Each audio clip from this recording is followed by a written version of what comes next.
আমাদের সংস্কৃতি, আমাদের সংস্কার সর্বদা থাকবে আমাদের সাথে। ভারতের মহান গ্রন্থ আর কাব্যের সম্পূর্ণ সংকলন। সাবস্ক্রাইব করুন তিলক।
জয় শ্রীকৃষ্ণ।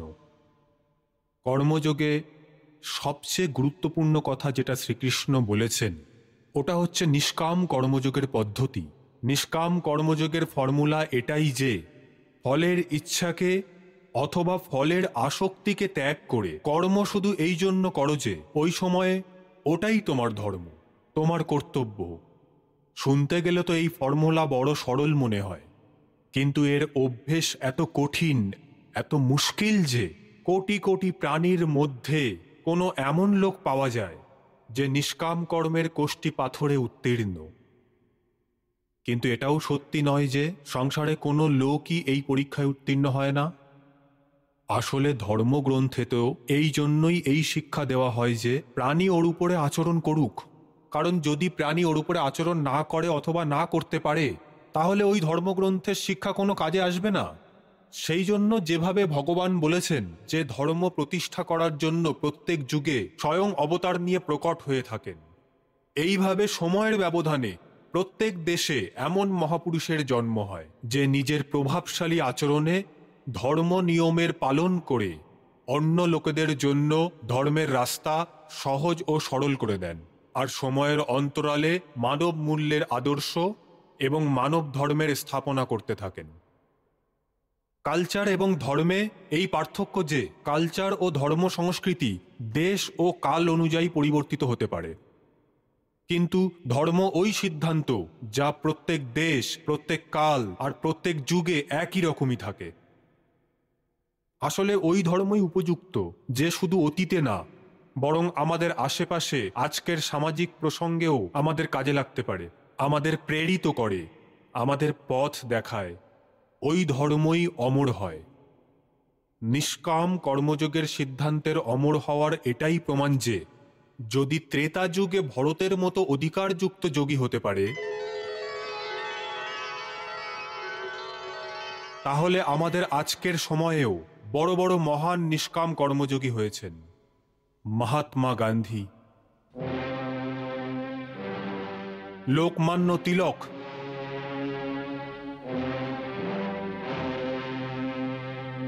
সুভাষচন্দ্র বোস,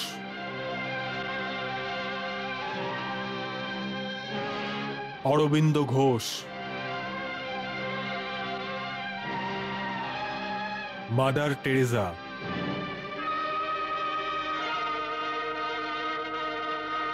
নিষ্কাম কর্মযোগীদের উদাহরণ এই সমস্ত মহাপুরুষ, যারা ফলের ইচ্ছা না করে নিজের ধর্ম এবং নিজের কর্তব্য পালন করেছেন আর মানব মূল্যকে অমর করে দিয়েছেন। এরা তো নেতা ছিলেন। এর থেকেও বড় জ্বলন্ত উদাহরণ হচ্ছে আমাদের স্বাধীন চেতা যুদ্ধের ওই হাজার হাজার সৈনিকদের দলের, যারা ফলের কোনো আশা না করে নিজের ভারত মাকে আজাদ করার জন্য, স্বাধীনতার জন্য যুদ্ধ করে গেছেন নিজের প্রাণ দিয়ে, ফাঁসির চৌকাঠ আপন করে নিয়েছিল। স্বাধীন ভারতের সমস্ত শহীদরা সত্যিকারের নিষ্কাম যোগী ছিলেন। কার কার নাম নেব? ভগৎ সিং,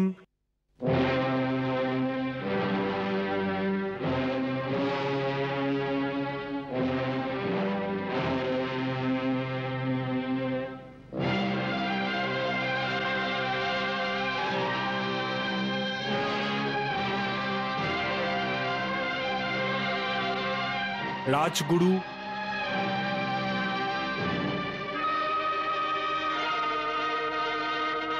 সুখদেব, ওদিকে ইউপির জেলে বন্ধ রয়েছে যারা আশফাক উল্লাহ, আল্লাহু আকবার, আল্লাহু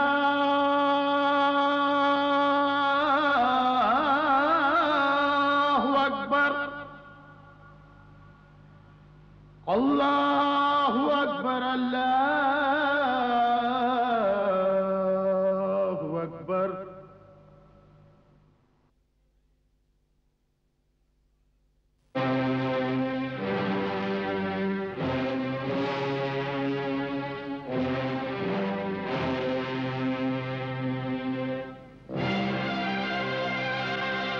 ক্রান্তিকারী কবি রামপ্রসাদ বিসমিল,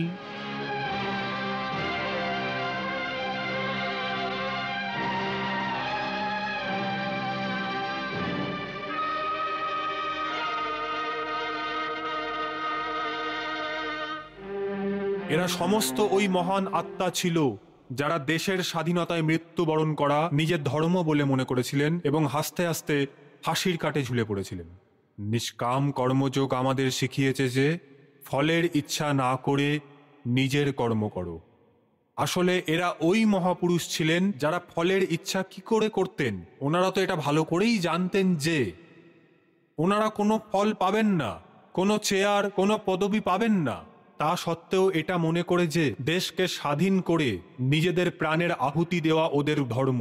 ওই বীর পুরুষেরা ওই ধর্মের পালন করার জন্য মৃত্যুকে আলিঙ্গন করে নেয়। আর কিভাবে আলিঙ্গন করেছে! আহা হা হা, যেমন কেউ নিজের বউকে আলিঙ্গন করে। ফাঁসির দিন যখন আসে তখন বিসমিল এবং আশফাকুল্লাহ ওই গজল গাইতে গাইতে যাচ্ছিল, যেটা বিসমিল জেলে বসে লিখেছিল। सरफरोशी की तमन्ना अब हमारे दिल में है, सरफरोशी की तमन्ना अब हमारे दिल में है, सरफरोशी की तमन्ना अब हमारे दिल में है। देखना है जोर कितना, देखना है जोर कितना बाजुए कातिल में है, देखना है जोर कितना बाजुए कातिल में है, सरफरोशी की तमन्ना अब हमारे दिल में है, देखना है जोर कितना बाजुए कातिल में है।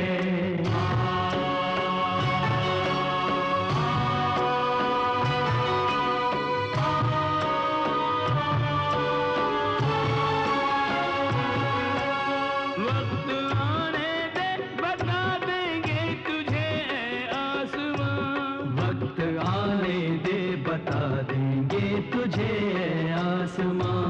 हम अभी से क्या बताएं, हम अभी से क्या बताएं, क्या हमारे दिल में है, हम अभी से क्या बताएं, क्या हमारे दिल में।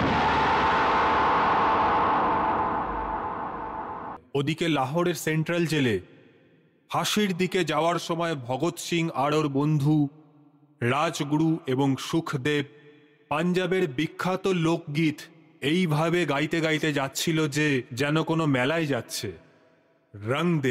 রং দে মেরা, রং দে বসন্তি চোলা।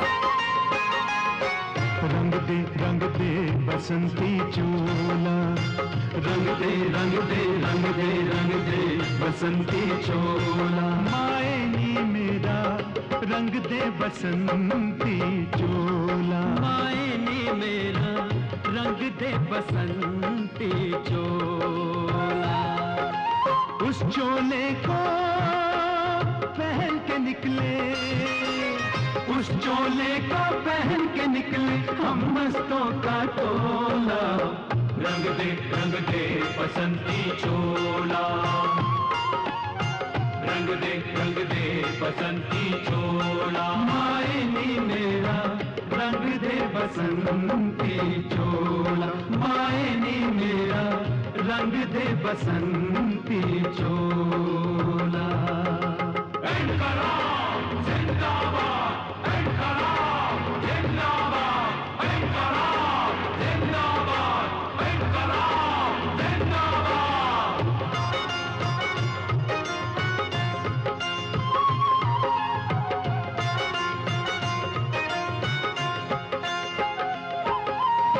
जंग आजादी की लौ को तेज करना है, देशभक्ति का दिलों में रंग भरना है।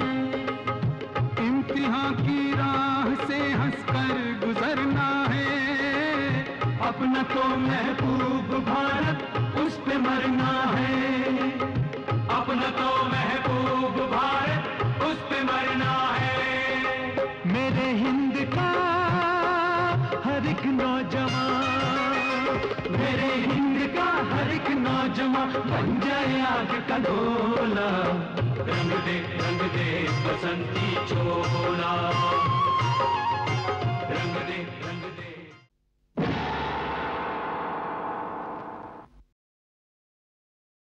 রং দে মেরা, রং দে বসন্তি চোলা। এরা হচ্ছে এক নিষ্কাম কর্মযোগীর জীবন্ত উদাহরণ। নিষ্কাম কর্মের ফর্মুলা বলার পরে শ্রীকৃষ্ণ অর্জুনকে আরও একটা সহজ ফর্মুলা বলেছিলেন। উনি বলেছিলেন যে যদি তুই আর কিছুই না করতে পারিস তাহলে শুধু এটুকুই কর, আমি মানে ভগবানের শরণে এসে যা, আর তুই যা কিছু করিস, ভোজন করিস, পান করিস, রোজগার করিস, যাই করিস না কেন, দান করিস, ওই সব কিছু আমাকে অর্পণ কর। যেমন এটা আমার কর্ম যেটা তুই করছিস, এটুকু করলেই তুই মুক্তি পেয়ে যাবি। আমি তোকে নিজের শরণে নিয়ে নেব। এখান থেকেই শ্রীকৃষ্ণ ভক্তিমার্গের বীজ বপন করেছিলেন। এখন আমরা গীতার ওই উত্তরের দিকে এগিয়ে যাচ্ছি। জয় শ্রীকৃষ্ণ। হে মধুসূদন, তুমি তো বলো যে কামনাকে ত্যাগ করে স্থিতপ্রজ্ঞ হয়ে যাও,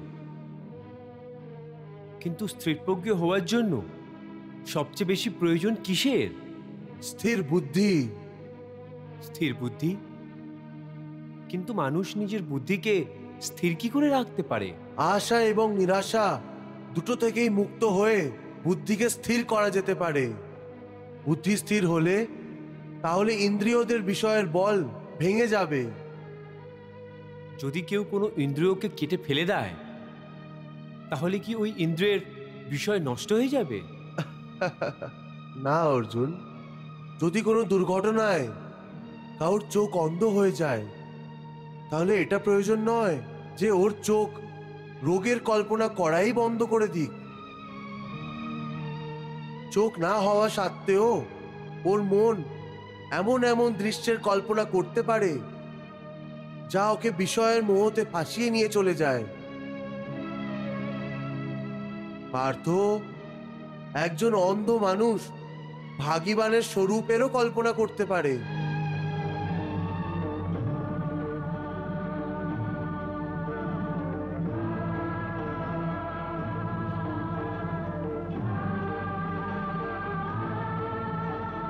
আর একজন নারীর শরীরেরও কল্পনা করতে পারে।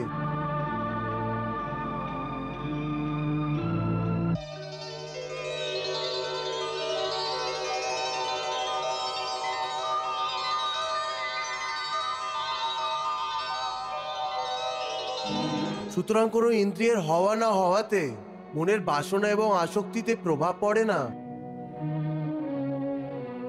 হে অর্জুন, কিছু লোকেরা নিজের ইন্দ্রিয়র ওপরে বেশি কঠোরতা দিয়ে অবলম্বন করার জন্যে অনেক কঠিন ব্রত এবং উপবাস রাখে।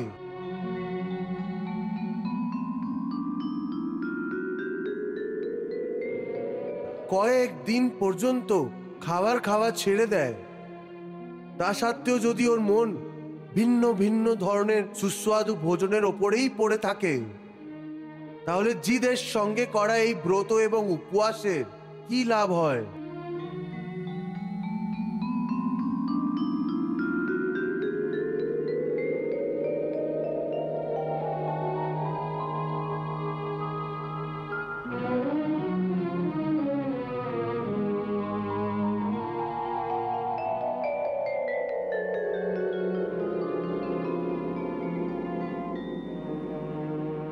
এই ধরনের লোকেরা জিদের জন্য নিজেদের ইন্দ্রিয়কে শুকিয়ে নির্বল তো করে দেয়,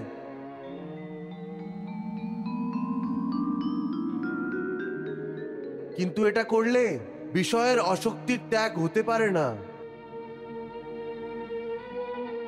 মনে রেখো, বিষয়ের থেকে বেশি ভয়ঙ্কর বিষয়ের আসক্তি, আর বিষয়ের আসক্তির ত্যাগ শুধু ইন্দ্রিয়দের সংযমে হতে পারে না।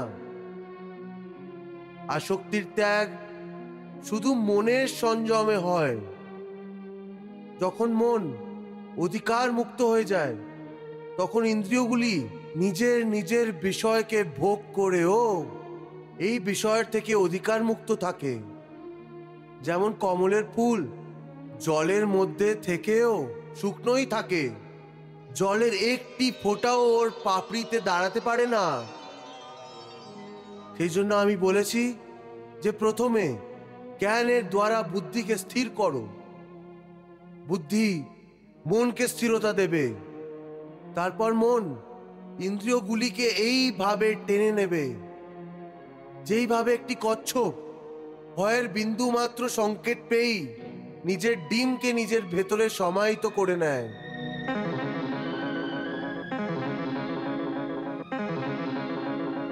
हे पार्थो, यदा संहर्ते चायम कूर्मो अंगानीव सर्वशः इंद्रियाणि इंद्रियार्थे अभ्यस्त तस्य प्रज्ञा प्रतिष्ठिता।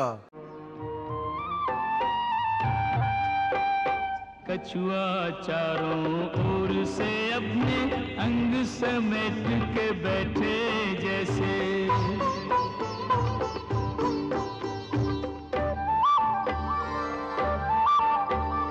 सारे भोगों से खींच के इंद्रियां एक स्थित प्रज्ञा रहे स्थिर ऐसे।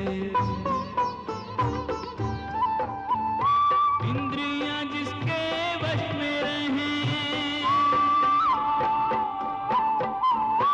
इंद्रियां जिसके वश में रहे, हो वो स्थित प्रज्ञा अनिस्थिर कैसे। इंद्रियां जिसके वश में रहे, हो वो स्थित प्रज्ञा अनिस्थिर कैसे। मेरे परायण होके जो बैठे मुक्त रहे वो अधर्म के भय से। मेरी शरण में आके जो बैठे युक्त रहे वो आत्म विजय से।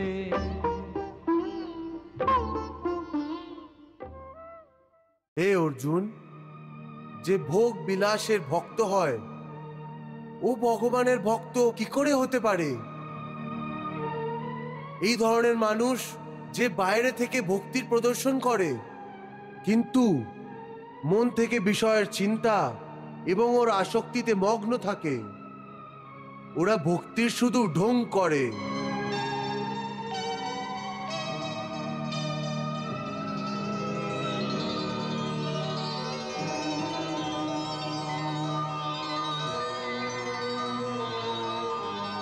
ওরা যোগী না, ঢঙ্গী হয়। এদের মিথ্যেবাদী বলা হয়। विषया विनिवर्तन्ते निराहारस्य देहिनः रसवर्जम रसोप्यस्य परम दृष्ट्वा निवर्तते। कर्मेन्द्रियाणि संयम्य य आस्ते मनसा स्मरण इंद्रियार्थान विभूण आत्मा मिथ्याचारा स उच्यते। भोजन को तो छोड़ दे पर नहीं भूले स्वाद। अर्जुन ऐसा त्याग है केवल मिथ्यावाद, केवल मिथ्यावाद।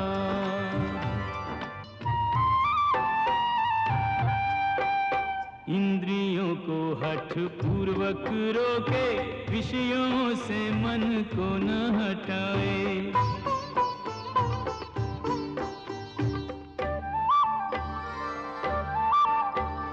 रखे व्रत उपवास परंतु न लालसा छूटे न लोभ ही जाए।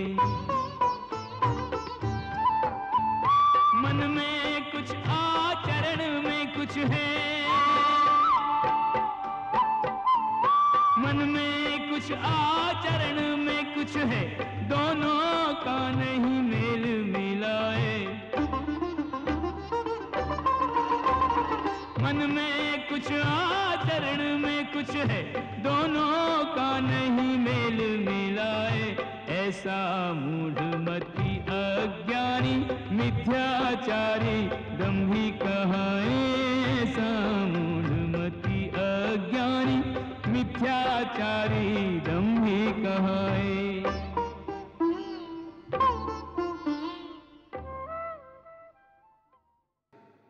पार्थो, স্থিত প্রজ্ঞা মানুষের বুদ্ধি স্থির থাকে, নিজের মনের ওপরে ওর নিয়ন্ত্রণ থাকে। স্থিত প্রজ্ঞাতে ভোগ এবং উপভোগে রস এবং অশক্তি হয় না। ও শুধু অশুভ বস্তু প্রাপ্ত হওয়ার পরও না প্রসন্ন হয় আর নাই দুঃখী হয়। পার্থ, এই ধরনের মহাপুরুষদের সম্পূর্ণ বিশ্বাস থাকে যে ঈশ্বর সদা সর্বদা ওর সাথে আছে। সেই জন্য ও যে কোনো পরিস্থিতিতে অস্থির হয় না।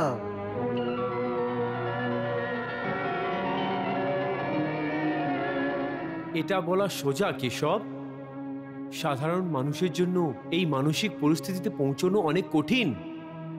এর জন্য সাংসারিক মনুষ্যদের কোনো ধরনের দিব্য সাহায্যের প্রয়োজন হতে পারে। তুমি ঠিক বলেছ অর্জুন। ভগবানের দয়া ছাড়া কোনো কাজই সফল হয় না।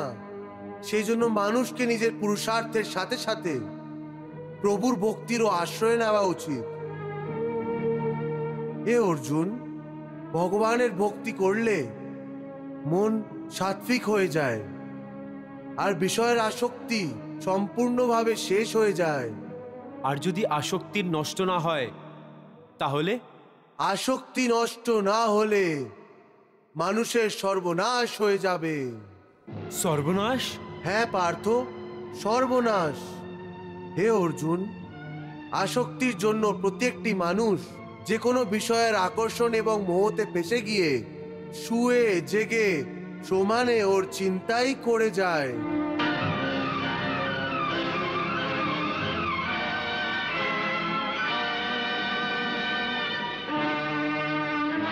যেমন কোনো মানুষ কোনো সুন্দর স্ত্রীর প্রেমে পড়ে যায়, যে জেগে ওরই কল্পনা আর শুয়ে থেকেও ওরই স্বপ্ন দেখে। এইভাবে ক্রমাগত চিন্তা করে আসক্তির ভিতে কামনার অনুভূতি জাগৃত হয়।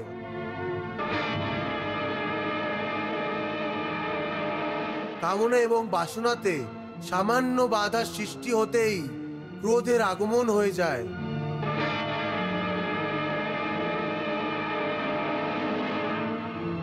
যেখানে ক্রোধ আছে ওখানে সম্মোহ অথবা অবিচার অথবা অবিবেকও এসে যায়।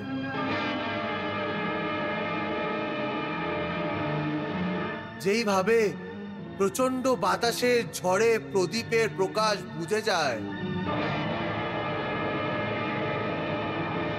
ওইভাবেই কামনার অবিবেক ঝড়ে মানুষের স্মৃতি নষ্ট হয়ে যায় আর যখন স্মৃতি ভ্রষ্ট হয়ে যায় তখন বুদ্ধি নষ্ট হতে কত সময় লাগতে পারে পার্থ? চেতনা নষ্ট হওয়ার পর যে অবস্থা শরীরের হয় ঠিক ওই অবস্থায় বুদ্ধি নষ্ট হলে মানুষের হয়ে যায়। বুদ্ধি নষ্ট হওয়ার কারণে মানুষেরও সর্বনাশ হয়ে যায়।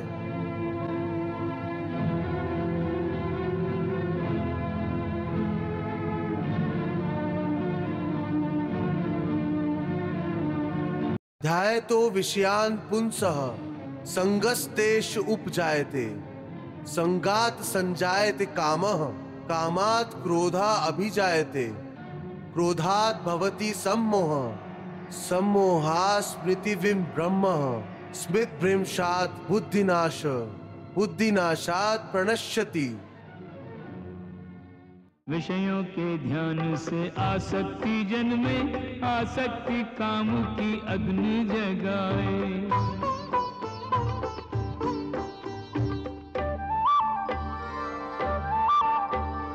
कामना पूर्ति में बाधा पड़े तो आए क्रोध जो बोध मिटाए। क्रोध से मूढ़ता हो उत्पन्न, क्रोध से मूढ़ता उत्पन्न, ये मूढ़ता ही स्मृति विभ्रम लाए। क्रोध से मूढ़ता उत्पन्न, ये मूढ़ता ही स्मृति विभ्रम लाए। हमसे होता बुद्धि का नाश जो मानव को निज पद से गिराए। जिसकी बुद्धि का नाश हुआ फिर उसका सर्वनाश हो जाए। বাহ, কত গুরুত্বপূর্ণ কথা বলেছেন। কামনার কারণের জন্য মানুষের শেষ পর্যন্ত সর্বনাশী হয়। কিন্তু ভগবান, বাস্তবে কর্ম তো একটি শক্তির স্রোত, তাহলে ওটা সর্বনাশের কারণ কি করে হতে পারে? হ্যাঁ দেবী, আপনি ঠিকই বলছেন যে কামনার একটি শক্তির স্রোত, যার মাধ্যমে মানুষ জীবনে পরম আনন্দকে প্রাপ্ত করে। কিন্তু যদি কামনার শক্তি মানুষের নিয়ন্ত্রণে না থাকে তাহলে ওই শক্তি প্রাণের সর্বনাশ ডেকে আনে। প্রভু, আপনি এ কেমন পরস্পর বিরোধী কথা বলছেন? আমি সত্যি বলছি দেবী, যে কোনো শক্তি হোক, যদি ওর অপব্যবহার করা হয় তখন ও পরম ধ্বংসাত্মক হয়ে যায়, আর যদি ভালো করে ব্যবহার করা যায় তাহলে ওটাই উপহার হয়ে যায়। এইভাবেই কামনার শক্তি যা উপহারও হতে পারে আর সারাপও। ভগবান, আমি বুঝতে পারছি না। দেবী, কামনার অধীন না হয়ে যদি কামনাকে নিজের অধীনে করে নেওয়া যায় তাহলে মানুষের জীবন সুখী হয়ে যাবে। দেবী, আকর্ষণ, প্রেম, বাসনা এইসব তো কামনারই রূপ। যখন মহত্ব অনুভূতি মনে হয় তখন কামনা প্রেমের স্বরূপ ধারণ করে নেয়, তারপর ওই প্রেমই ভক্তির রূপ ধারণ করে নেয়। प्रेमनवा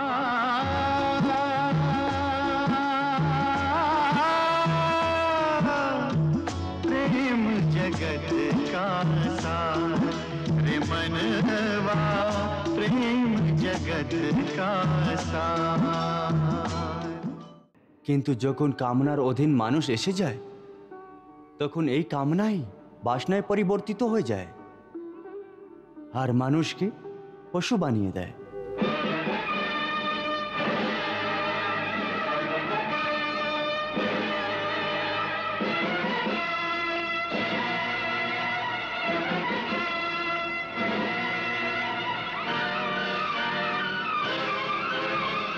আর যখন মানুষ পশু হয়ে যায় তখন অত্যাচার এবং অন্যায়ের জন্ম হয়।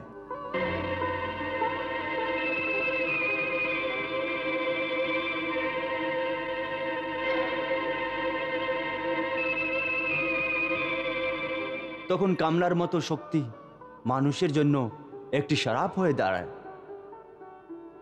সেই জন্য প্রভু অর্জুনকে কর্মযোগের সাধনার মাধ্যমে শক্তিকে ত্যাগ করার শিক্ষা দিচ্ছেন। দেবী, যদি আসক্তির ত্যাগ না করা হয় তাহলে মানুষের পতন নিশ্চিত, কারণ আসক্তি তীব্র হওয়ার জন্য কামনার উৎপত্তি হয়, আর এই কামনাই মানুষকে সর্বনাশের পথে ঠেলে ফেলে দেয়। এর অর্থ কেশব, আসক্তি সর্বনাশের ভীতি? হ্যাঁ অর্জুন, সেই জন্যই তো তোমাকে অধিকার মুক্ত হতে বলছি, স্থিতপ্রজ্ঞ হতে বলছি। কারণ স্থিতপ্রজ্ঞা হওয়ার স্থিতি নিষ্কাম কর্মের চরম অবস্থা হচ্ছে। হে কেশব, দয়া করে স্থিতপ্রজ্ঞের কোনো স্পষ্ট উদাহরণ দিয়ে বোঝান। হে অর্জুন, বিশাল এবং অথাহ সমুদ্রের স্বভাব স্থিতপ্রজ্ঞা মানুষের মতোই হয়। হে পার্থ, নদীতে যদি বেশি জল এসে যায় তাহলে ওই নদীতে বন্যা হয়। ওর ঝড়ো ঢেউ নদীর কোনা ভেঙে দিয়ে চতুর্দিক ধ্বংস করে দেয়।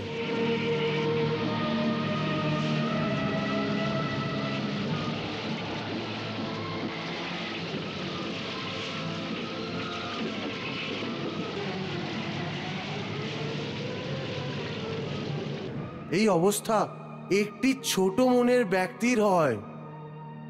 একটু সম্পত্তি, একটু সফলতা ওর হজম হয় না, আর সম্পত্তি এবং সফলতার নেশায় মতো হয়ে ও মর্যাদা ভেঙে দিয়ে একজন ছোট লোকের মতো ব্যবহার করতে আরম্ভ করে দেয়।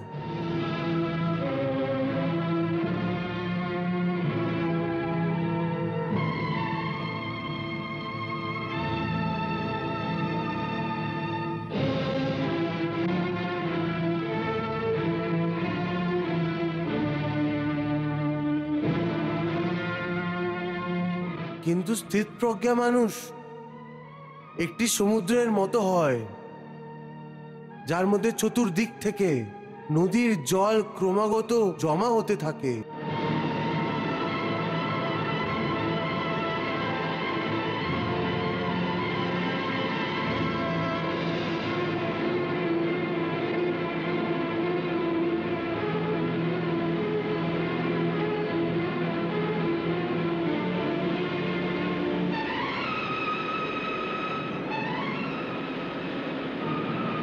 কিন্তু সমুদ্র ওইভাবেই শান্ত থাকে। নদীর জল সমুদ্রের ভেতরে মিশে গায়েব হয়ে যায়, আর সমুদ্র কখনোই নিজের কোনা ভাঙে না। ওর মধ্যে জলের স্তর ওই রকমই থাকে। এটাই স্থিতপ্রজ্ঞা হওয়ার অবস্থা হয়। है स्थित प्रज्ञ तो ऐसा सागर, है स्थित प्रज्ञ तो ऐसा सागर, ज्ञानी जिसकी थाह न पाए। सारे भोग उसी में डूबे, उसको भोग डुबो नहीं पाए। काम को वो निष्काम करे और योग से मुख नहीं मोड़े रे। हर नदिया अपना जल लेकर सिंधु से नाता जोड़े रे। सागर सबको निज में समोले, निज सीमा नहीं तोड़े रे। होके विपुल जल राशि का स्वामी, मर्यादा नहीं छोड़े रे।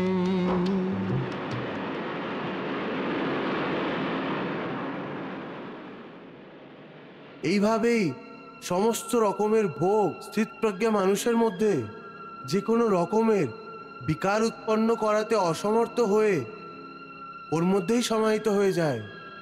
অর্থাৎ স্থিতপ্রজ্ঞা মানুষ সমস্ত ভোগকে উপভোগ করেও আসক্তি থেকে মুক্ত থাকে। পার্থ, এই ধরনের স্থিতপ্রজ্ঞা মানুষ পরম শান্তি প্রাপ্ত করে।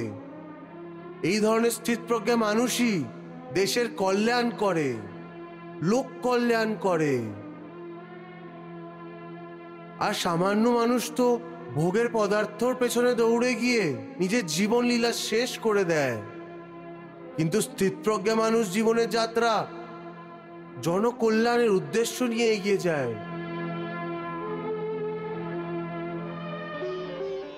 প্রভু, ভগবান শ্রীকৃষ্ণের কথন অনুযায়ী স্থিতপ্রজ্ঞ মানুষ আসক্তি থেকে মুক্ত থাকে।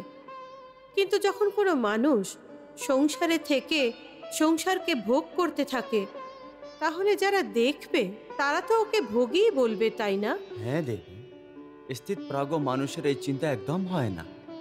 যে কোনো সংসারী লোক ওকে কি ভাবে? ও সংসারের ভোগ অধিকার মুক্ত অনুভূতিতে ভোগ করে। এই ধরনের স্থিত প্রাজ্ঞ মানুষ যদি কোনো নাটকীর নৃত্য দেখে, তাহলে ওটাকেও ভগবানের লীলা মনে করেই দেখে। তাহলে কোনো মানুষ এটা কি করে জানতে পারে কোনো ব্যক্তি আসক্তির অধীনে আছেন, অথবা স্থিতপ্রজ্ঞ ও ভোগী নাকি যোগী?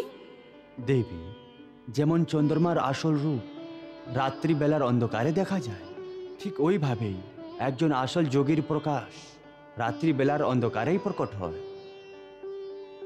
কারণ যখন সম্পূর্ণ সংসার ঘুমিয়ে থাকে, ওই সময় যোগী নিজের হৃদয়ে জ্ঞানের দীপ জ্বালিয়ে ও নিজের ভক্তির সাধনা করে।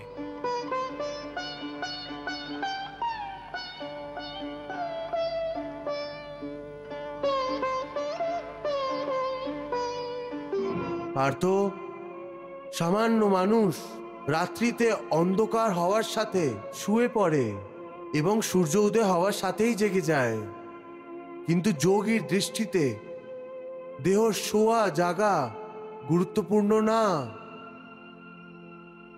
কর্মযোগী জ্ঞানের প্রকাশকে দিন এবং অজ্ঞানের অন্ধকারকেই রাত বলে মনে করে।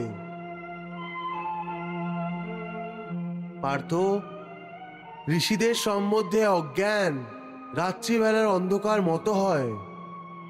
সংসারী মানুষের রাত্রিবেলার সময় অজ্ঞানী পাচনশীল সংসারিক সুখ উপভোগে ব্যস্ত থাকে।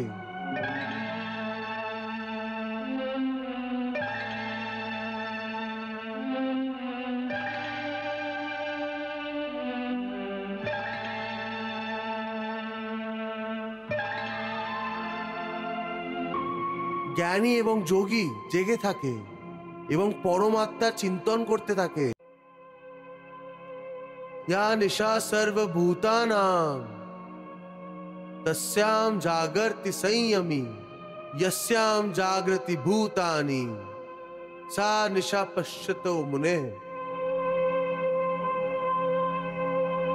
सबके लिए जो रात जिसे संसारी नींद में सो के गंवाए,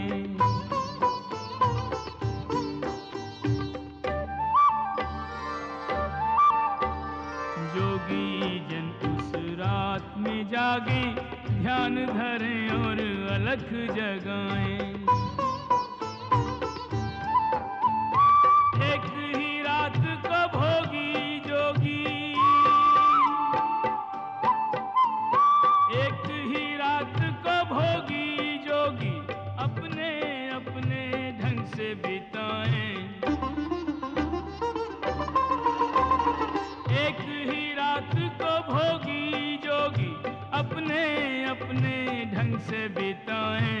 भोगी सोए जोगी जागे, भोगी खोए जोगी पाए। भोगी सोए जोगी जागे, भोगी खोए जोगी पाए।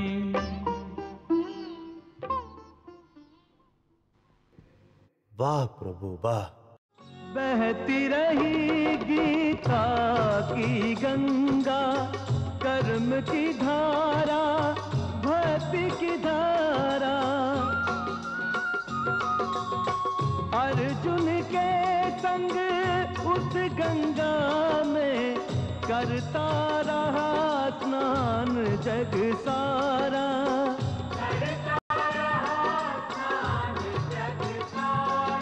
सब धर्मों के भेद भुला के एक मेरा शरणागत हो जा।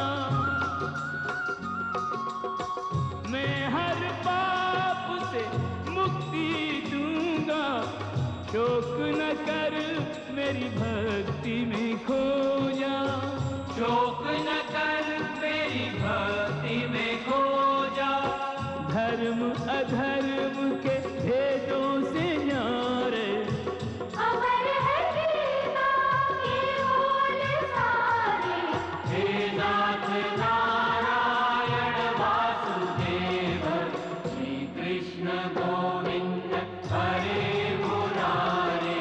हे नाथ नारायण वासुदेव, विद्युमात स्वामी सखा हमारे, विद्युमात स्वामी सखा हमारे। हे नाथ नारायण वासुदेव, श्री कृष्ण गोविंद हरे मुरारे। हे नाथ नारायण वासुदेव। हरे कृष्ण कृष्ण कृष्ण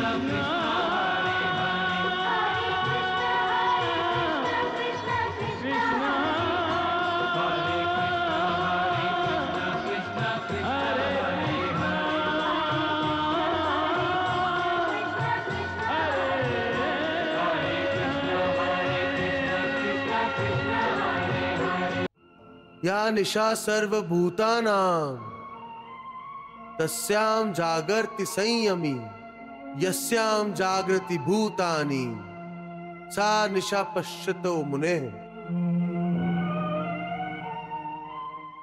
सबके लिए जो रात जिसे संसारी नींद में सो के गंवाए।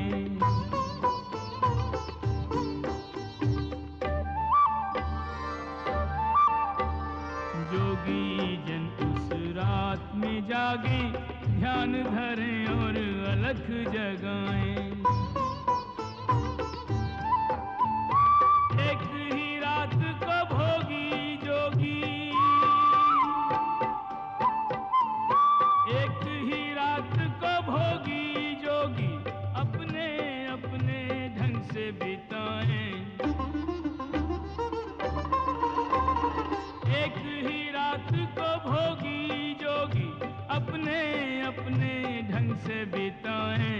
भोगी सोए जोगी जागे, भोगी खोए जोगी पाए। भोगी सोए जोगी जागे, भोगी खोए जोगी पाए। হে কেশব, যেমন কি আপনি বলছেন যে জ্ঞানযোগ কর্মযোগ থেকে শ্রেষ্ঠ হয়, তাহলে তুমি আমাকে কর্ম করার এবং যুদ্ধ করার উপদেশ কেন দিচ্ছ? আমাকে সংহার করার প্রেরণা কেন দিচ্ছ?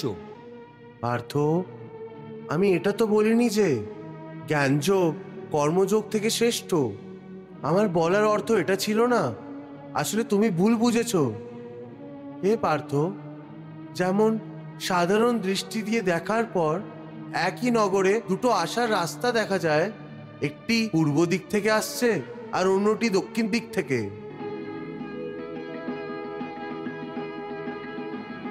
কিন্তু যেইভাবে ওই দুটি রাস্তা আলাদা আলাদা দিক থেকে এসেও একই নগরে পৌঁছে যায়,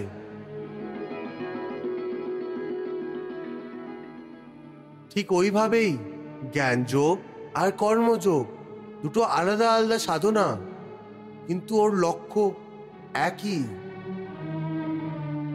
আর দুটি রাস্তা দিয়েই সাধক ভগবানকেই পায়।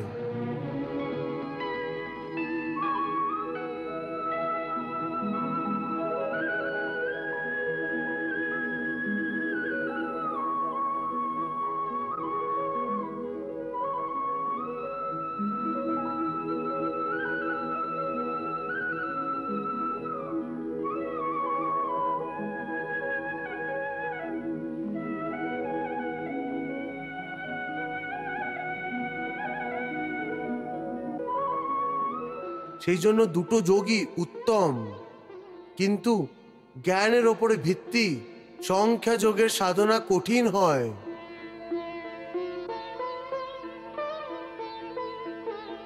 এর জায়গায় কর্মযোগের সাধনা সহজ।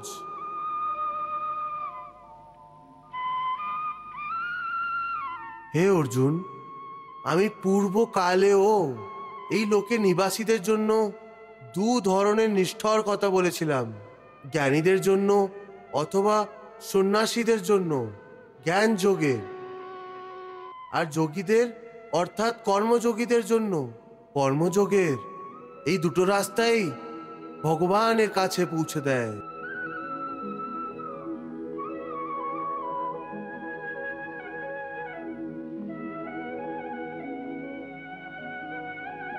लोके अस्मिन्नद् विविधा निष्ठा पुरा प्रोक्ता मयानक ज्ञान योगेन सांख्यानाम कर्म योगेन योगिनाम। और निष्पाप मैंने सांख्य योग कर्म योग दो प्रकार निष्ठा इस लोक में बताई है।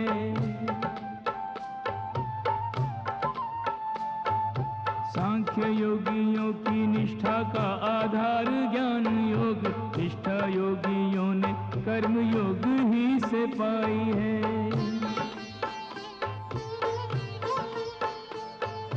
कर्म बिन किए निष्कर्म दाना पाए नर, कर्म काटने को विधि कर्म की बनाई है। केवल ये कर्म त्याग देता नहीं सिद्धि लाभ, निष्ठा सांख्य योग में तो कर्म ही से आई है।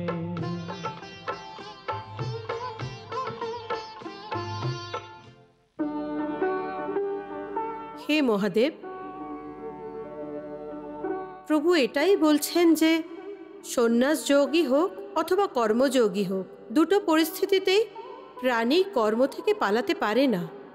তাহলে কোনো যোগী এই নিষ্ক্রিয়তার অবস্থাকে কি করে পেতে পারে? দেব, যখন প্রাণী নিজের সমস্ত কর্মকে নিষ্কাম ভাবনার মাধ্যমে যখন ঈশ্বরকে সমর্পিত করে দেয়, তখন এই কর্মযোগে এই ফল পাওয়া যায় না। এই ভানে ওই প্রাণীর নিজের সমস্ত কর্ম দিয়ে ঈশ্বরকে সমর্পিত করে নিজেকে প্রবেশ করে আরও স্বয়ংগ নিষ্কাম হয়ে যায়। এই ব্রহ্মলীন কর্মের নাম নিষ্ক্রিয়তা। হে অর্জুন, কর্মের স্বরূপ থেকে কাউর ত্যাগ হতেই পারে না, কারণ যে কোনো প্রাণী ছোট মুহূর্তের জন্যেও কর্ম না করে থাকতে পারবে না। কারণ সবাই লোক প্রকৃতি থেকে উৎপন্ন গুণের মাধ্যমে প্রত্যেক মুহূর্তে কর্ম করার জন্য বাধ্য। সেই জন্য যখন প্রাণী কর্ম করার জন্য বাধ্য হয়ে যায়, তাহলে ওর করা উচিত যে কর্ম এইভাবে করুক যেভাবে কোনো যজ্ঞ করা হয়।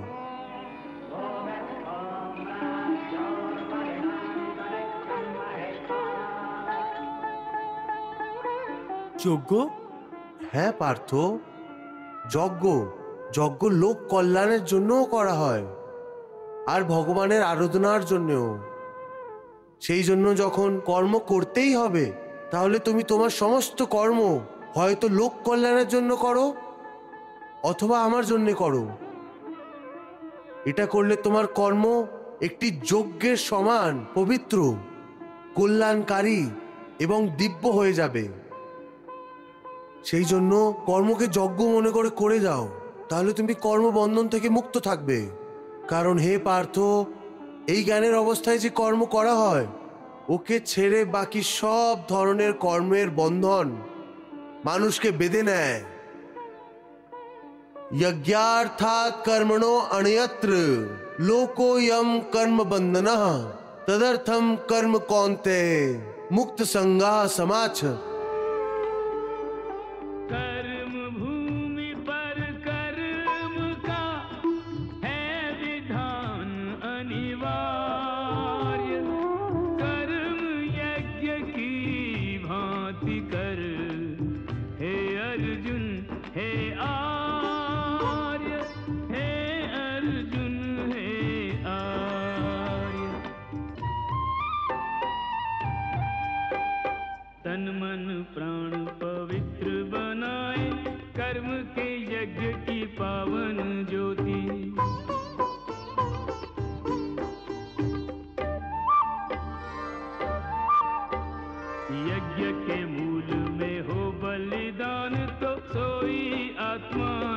फलित होती।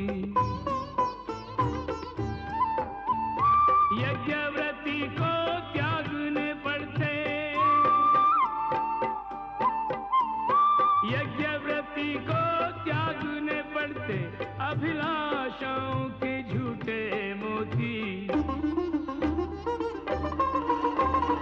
यज्ञव्रती को त्यागने पड़ते अभिलाषाओं के झूठे मोती। ममता मोह की आहुतियों से पूर्णाहुति इस यज्ञ की होती। कर्म का यज्ञ करो निष्काम तो पूर्णाहुति इस यज्ञ की होती। মানুষের জন্য আমার প্রভু কত গুরুত্বপূর্ণ কথা বলেছেন দেবী। জগর্থ কর্ম কর দেবী, প্রভু স্বয়ং যজ্ঞ পুরুষ। এর অর্থ এই যে মানুষ যখন পরমাত্মাকে নিজের শরীর, মন, সম্পত্তি, জীবন সর্বস্ব সমর্পিত করে দেয় আর প্রত্যেক প্রাণীর মাত্রই ও পরমাত্মার দর্শন করে লোক কল্যাণের জন্য কর্ম করে, তখন ও যজ্ঞ করে। হে অর্জুন, শাস্ত্রে কয়েক ধরনের যজ্ঞের বর্ণন দেওয়া আছে, যার মাধ্যমে প্রাণী দেবতাদের আরাধনা করে ওদের প্রসন্ন করে। হে অর্জুন, সমস্ত দেবতা আমারই স্বরূপ, সেই জন্য এই যজ্ঞের মাধ্যমে প্রাণী আমারই আরাধনা করে। হে মধুসূদন, তোমার বলার অর্থ হলো যে যজ্ঞ বিভিন্ন ধরনের হয়।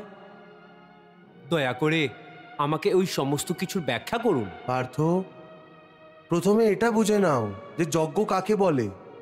নিজের কোনো শ্রেষ্ঠ বস্তুকে, নিজের সম্পত্তিকে, নিজের কোনো বিশেষ ভাবনাকে, বরং নিজের কোনো তীব্র কামনাকেও ওই ভগবানের চরণে সমর্পণ করে দেওয়াই যজ্ঞ বলা হয়। নিজের কোনো প্রিয় বস্তুর অর্পণ, এটাই যজ্ঞের আসল ভাবনা। সেই জন্যই শাস্ত্রে বলা হয় যে যজ্ঞেতে আহুতি দেওয়ার পর যে খাবার বেঁচে যায়, ওকে যে মানুষ খায় তারা সব পাপ থেকে মুক্ত হয়ে যায়। আর যারা শুধু নিজেরই পেট ভরার ভাবনা নিয়ে খাবার রান্না করে, ওরা তো পাপেরই ভোজন করে। হে কেশব, যজ্ঞের সম্বন্ধে সাধারণ ধারণা তো এটাই যে অগ্নি জ্বালিয়ে অগ্নিকুণ্ডে আহুতি দেওয়ার নাম যজ্ঞ হয়। কিন্তু হে মাধব, তুমি তো বলো যে লোকেদের কল্যাণের জন্য করা যে কোনো কাজ যজ্ঞ হয়। নিজের কোনো প্রিয় বস্তুর বলিদান অথবা ত্যাগকেও যজ্ঞ বলা হয়। এর অর্থ কি? হে অর্জুন, এটা ঠিক কথা যে প্রাণী নিজের নিজের নিষ্ঠর মাধ্যমেই আলাদা আলাদা ধরনে আলাদা আলাদা দেবতার পুজো করার জন্য হবন ইত্যাদি করে। এটাকেই যজ্ঞ বলা হয়।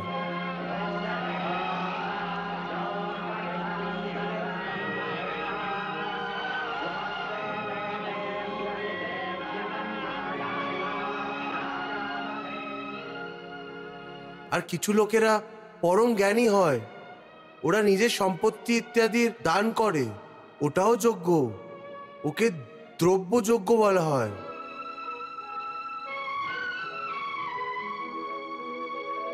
অনেক যোগী নিঃস্বার্থ ভাব নিয়ে বিদ্যা দান করে, ওকে জ্ঞান যজ্ঞ বলা হয়।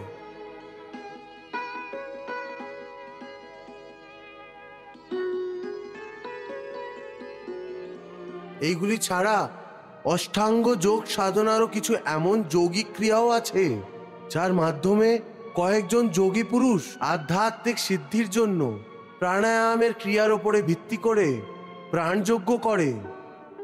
ভগবান শ্রীকৃষ্ণ অষ্টাঙ্গ যোগ এবং তন্ত্রের কথাও যে বলছেন, ওর ব্যাখ্যা করুন।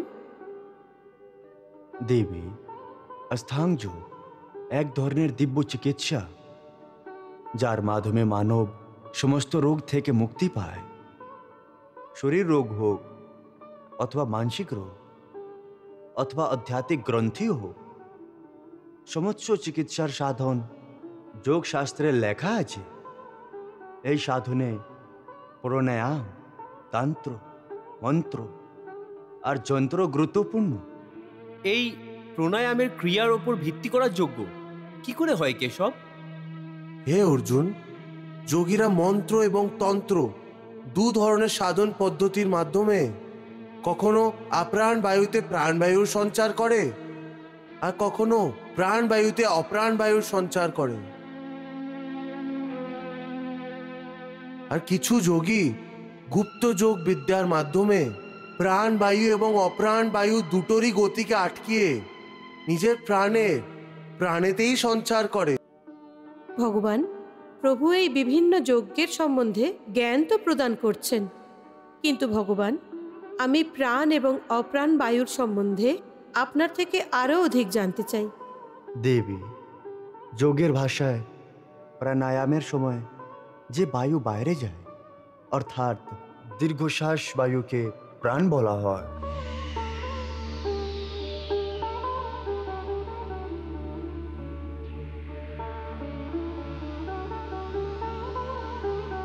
আর অপ্রাণ? ভেতরে যে শ্বাস নেওয়া হয় তাকে অপ্রাণ বায়ু বলা হয়।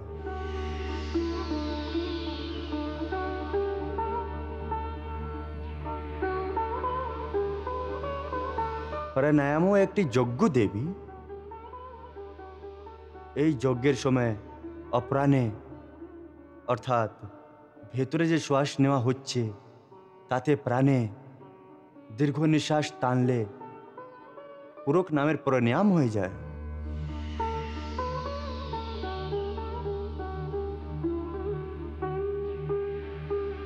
আর এর পরিবর্তে প্রাণে অপ্রাণের সঞ্চার করলে ঋচক প্রাণায়াম হয়ে যায়। দেবী, প্রাণ এবং অপ্রাণ এই দুজনের মিলনে ওই প্রাণায়ামই কুম্ভক হয়ে যায়।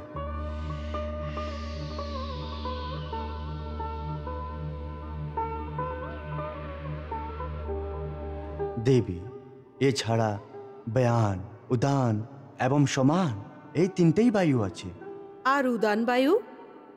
মৃত্যুর সময় যে বায়ু বেরিয়ে যায় তাকে উড়ান বলা হয়।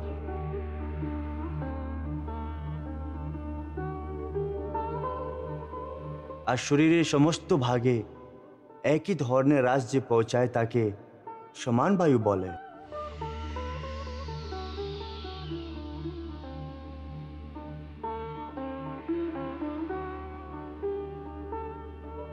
দেবী, প্রাণ, অপ্রাণ, ব্যান, সমান এবং উদানকে পঞ্চপ্রাণও বলা হয়।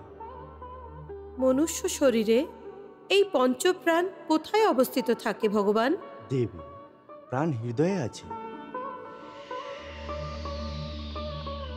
অপ্রাণের স্থান মানুষের নাভির নিচে,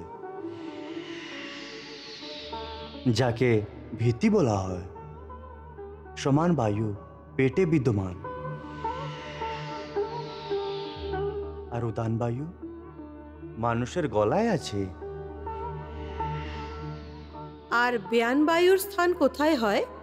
দেবী, মানুষদের সম্পূর্ণ শরীরে ব্যান বায়ু বিদ্যমান।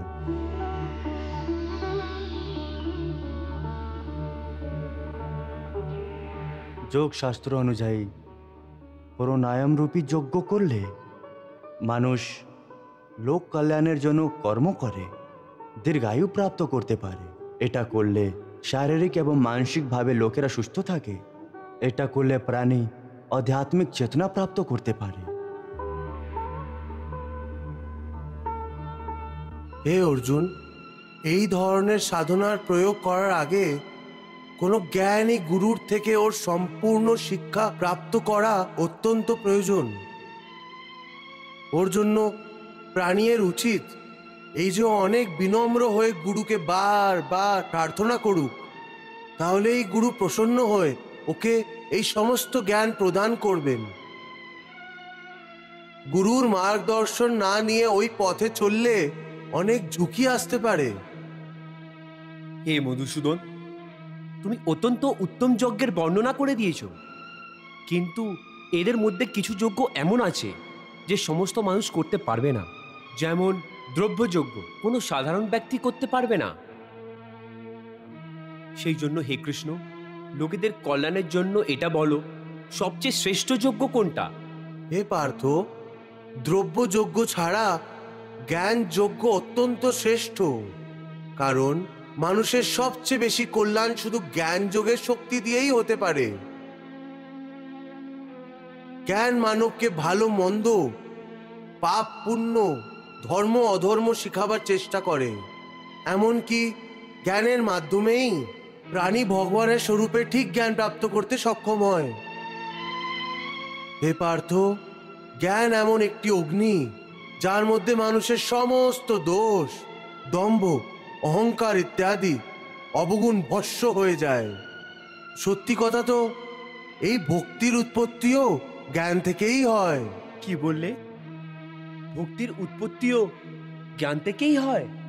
হ্যাঁ অর্জুন, জ্ঞানের পর্বতের চূড়ায় পৌঁছাবার পরই মানুষ এই জ্ঞান প্রাপ্ত করে যে জ্ঞান পর্বতের চূড়ায় অনেক উঁচুতে ওই নির্বল আকাশ আছে, যেখানে ভক্তির রাজ্য আছে।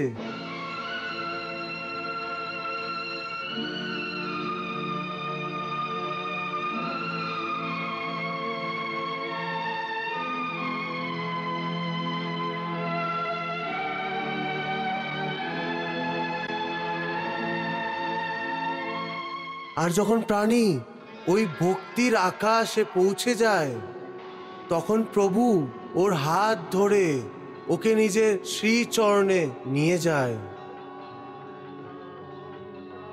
হে অর্জুন, এটা বুঝে নাও যে জ্ঞানের শেষ সিঁড়িতে চড়েই প্রাণীরা শ্রদ্ধার পাখা পেয়ে যায়।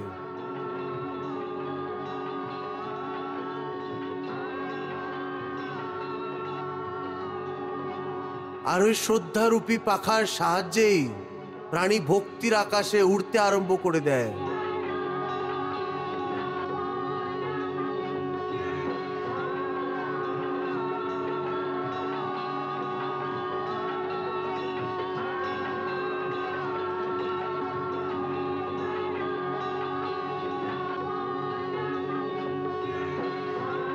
সেই জন্য আমি জ্ঞান যোগকেই সর্বশ্রেষ্ঠ বলেছি। হে পার্থ, জ্ঞানের মাধ্যমেই তো সম্পূর্ণ সৃষ্টিকে প্রাণী প্রথমে নিজেরই ভেতরে দেখবে।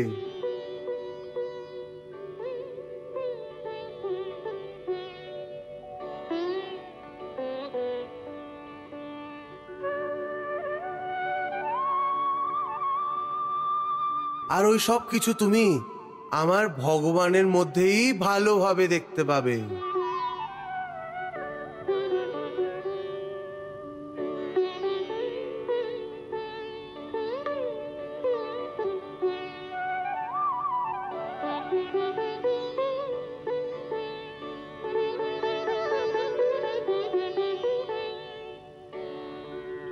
যখন তুই ওই জ্ঞানকে প্রাপ্ত করে নিবি, তারপর তুই যদি সংসারের সবচেয়ে বড় দুষ্কর্মীও হোস, তাহলেও তুই এই জ্ঞানরূপী নৌকায় বসে সংসারের পাপ সমুদ্রকে অতি সহজেই পার করে ভগবানের কাছে পৌঁছে যাবি।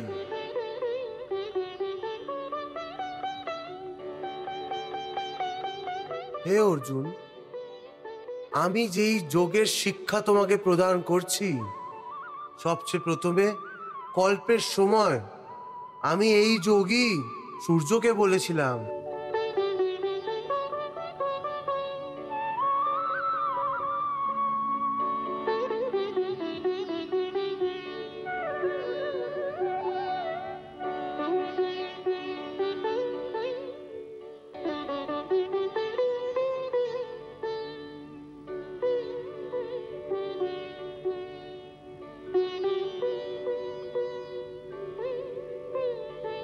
इमं विवस्वते योगम प्रोक्तवान हम वयम विवस्वान मनवे प्राह मनुरिक्षवा कवे ब्रवीत।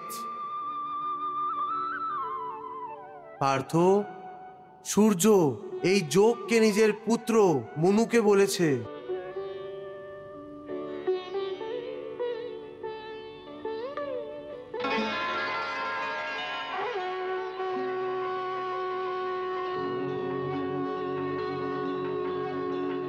আর মনু নিজের পুত্র ইচ্ছবাকুকে বলেছে,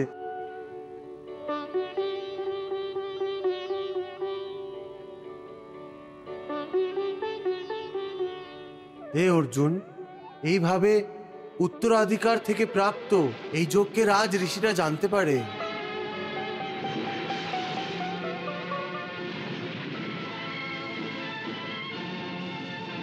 কিন্তু কয়েক যুগ থেকে এই যোগ এই লোক থেকে অদৃশ্য হয়ে গেছে। আজ এই পুরাতন যোগ আমি তোমাকে বলেছি, কারণ তুমি আমার ভক্ত আর সখাও। সেই জন্য আমি তোমাকে এই গুপ্ত জ্ঞান প্রদান করছি। হে কেশব, তুমি তো বলছো যে তুমি এই যোগ সূর্যকে বলেছিলে, কিন্তু তোমার জন্ম তো এই কালেই হয়েছে, আর সূর্যর জন্ম তো পুরনো। তাহলে তুমি এই যোগ সূর্যকে কি করে বললে?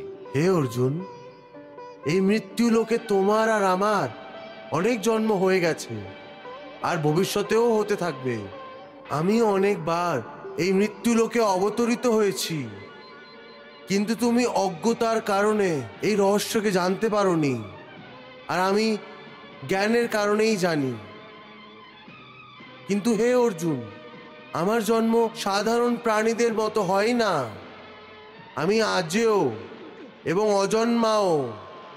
আমি সমস্ত পৃথিবীর প্রাণীদের ঈশ্বর। সেই জন্য আমার জন্ম স্বাভাবিক মানুষের মতো হয় না।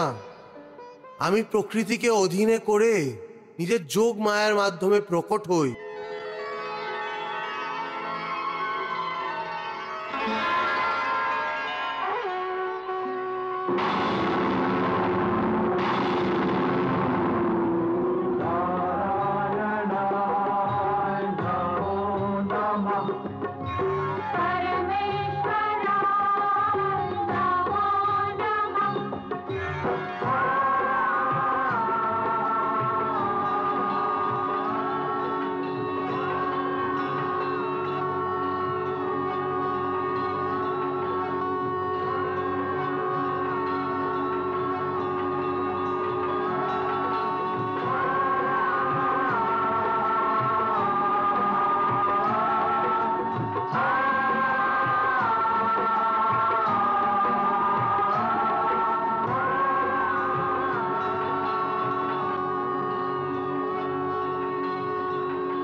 হে মধুসূদন, তুমি সর্বেশ্বর, সমস্ত চরণভূমির স্বামী, ত্রিলোকপতিও তুমি। তাহলে তোমার মৃত্যুলোকের জন্ম নেওয়ার কি প্রয়োজন? আমার কোনো প্রয়োজন নেই, কিন্তু যখন যখন মৃত্যুলোকের প্রাণীদের আমার প্রয়োজন হয়, তখন তখন আমি ভূলোকে অবতরিত হয়ে থাকি। তোমার প্রয়োজন কখন কখন হয় কেশব? यदा यदा हि धर्मस्य ग्लानिर्भवति भारत अभ्युत्थानं धर्मस्य तदात्मानं सृजाम्यहम्। যখন যখন সত্যি এবং ধর্মের লোকসান হয়, আর অধর্ম এবং অসত্য বৃদ্ধি পায়, এবং পাপের সাম্রাজ্য স্থাপিত হয়ে যায়, তখন তখন আমি নিজেকে প্রকট করি। পরিত্রাণায় সাধূনাম বিনাশায় চ দুষ্কৃতাম ধর্ম সংস্থাপনার্থায় সম্ভবামি যুগে যুগে। আমার অবতার ধারণ করার তিনটি কারণ হয়। প্রথম, সন্ত্রাসীদের দ্বারা ভোগান্তি সাধু পুরুষদের উদ্ধার করা। দ্বিতীয়, দুষ্টদের ধ্বংস করা। আর তৃতীয় কারণ আছে ধর্মের পুনঃস্থাপনা করা। এইসব কাজ করার জন্য আমি সমস্ত যুগে প্রকট হই। আমার জন্ম এবং আমার কর্ম দুটোই দিব্য। যে প্রাণী এই তথ্যকে জেনে যায়, ওই প্রাণী যখন নিজের শরীরে ত্যাগ করে, তখন ওকে পুনর্জন্ম নিতে হয় না, ও সোজা আমাকেই প্রাপ্ত করে নেয়। হে কেশব, আমার মনে এটা জানার তীব্র জিজ্ঞাসা হচ্ছে, এই কৃষ্ণ অবতারের আগে তুমি কখন কখন এবং কেন অবতার নিয়েছ? নিজের শিষ্য এবং নিজের সখা মনে করে আমার এই জিজ্ঞাসার উত্তর দাও। হে অর্জুন, এই জন্মচক্রের আরম্ভে সর্বপ্রথম আমি মৎস্য রূপে অবতার ধারণ করেছি।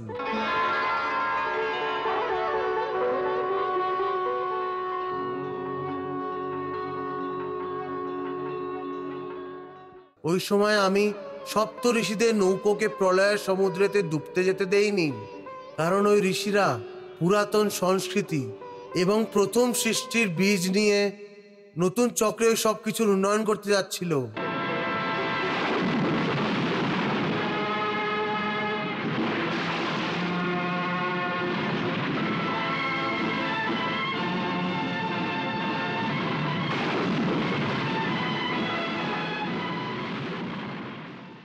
তারপর সমুদ্র মন্থনের সময় যখন মন্দ্রাচল পর্বত স্থির থাকতো না, তখন আমি কুর্মী রূপ ধরে ওকে নিজের পিঠে ধারণ করেছি, যাতে দেবতা এবং দৈত্যরা মিলে সাগর থেকে অমৃত প্রাপ্ত করতে পারে। मंदराचल सा भारी पर्वत अपनी पीठ पे धारा, ले कच्छप अवतार प्रभु देवों का काज सवारा। प्रारंभ हुआ सागर मंथन, सागर मंथन। আর যখন দৈত্যরা অমৃতের কলস জোর করে দেবতার থেকে কেড়ে নিয়ে যায়, তখন দেবতাদের সাহায্যের জন্য আমি মোহিনী রূপও ধারণ করেছিলাম।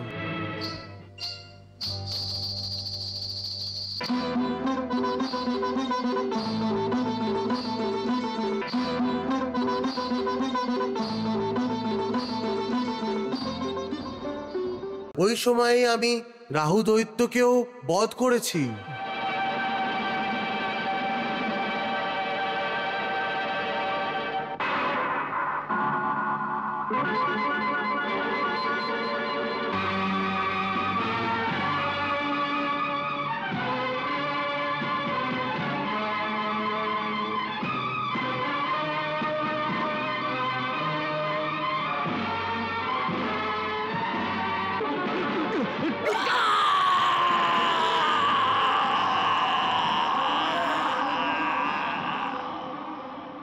হে পার্থ, অধর্মী হিরণ্যাসকে বধ করার জন্য আমি 12 অবতার ধারণ করেছিলাম।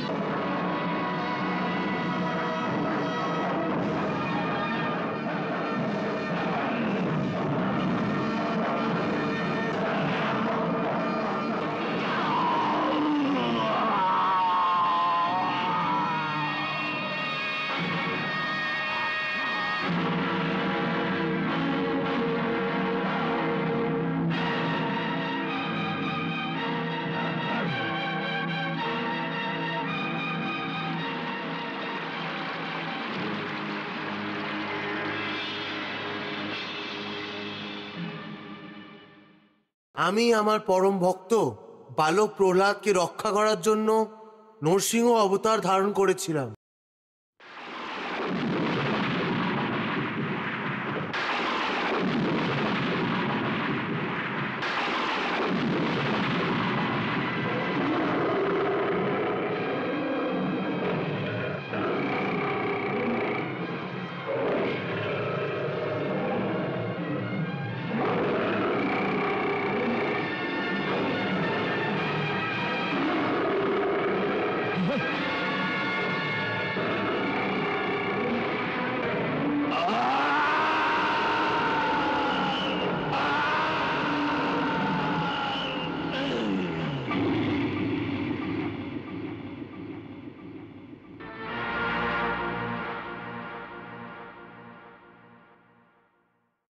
হে পার্থ, আমি বামন অবতার ধারণ করে অসুররাজ বলি থেকে 3 পা পৃথিবী চেয়েছিলাম।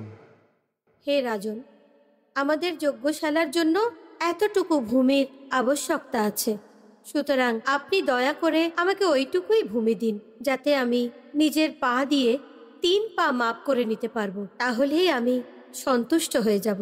আমি মহারাজ প্রহ্লাদের নাতি এবং মহারাজ বিরোচনের পুত্র বলি প্রতিজ্ঞাবদ্ধ হয়ে সংকল্প নিচ্ছি যে ব্রাহ্মণ পুত্র বামনকে 3 পা পৃথিবী দান করছি।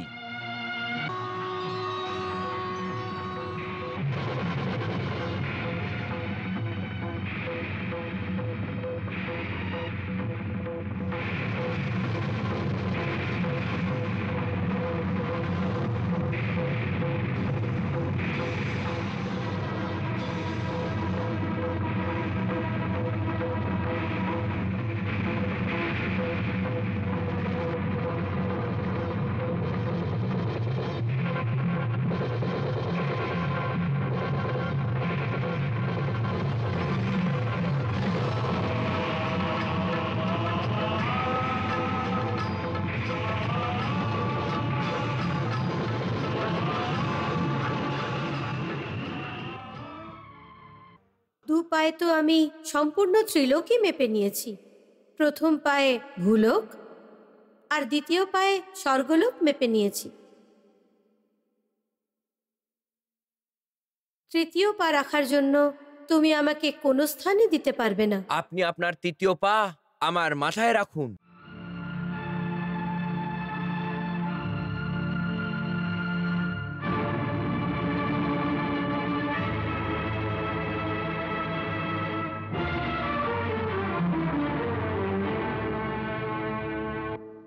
আর যখন রাবণ পৃথ্বীলোকে হাহাকার মাচিয়ে দিয়েছিল তখন আমি ত্রেতা যুগে রাম অবতার ধারণ করেছিলাম। ধর্মের মর্যাদা ভঙ্গ করছিস পাপী, তোর সমস্ত পাপের দণ্ড আজ তুই অবশ্যই পাবি।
जब जब जगत में धर्म की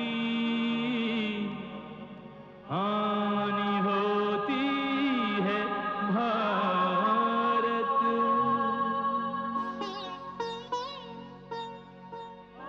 वृद्धि होती अधर्म की, तब स्वयं को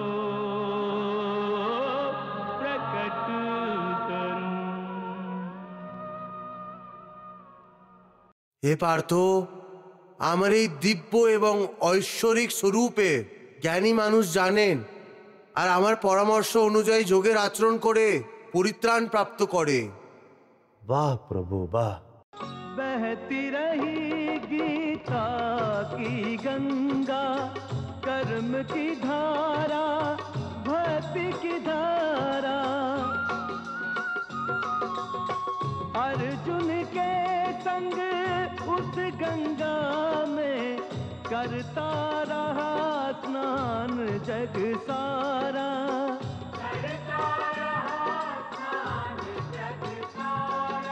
सब धर्मों के भेद भुला के एक मेरा शरणागत हो जा,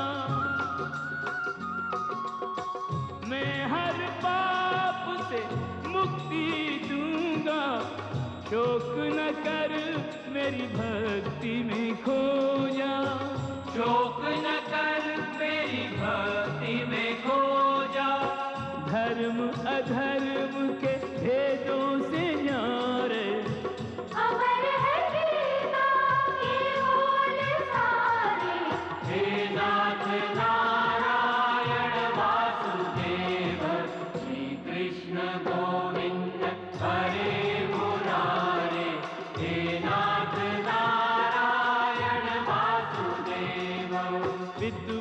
मात स्वामी सखा हमारे, पितमात स्वामी सखा हमारे। हे नाथ नारायण वासुदेव, श्री कृष्ण गोविंद हरे मुरारे। हे नाथ नारायण वासुदेव। हरे कृष्ण कृष्ण कृष्ण हरे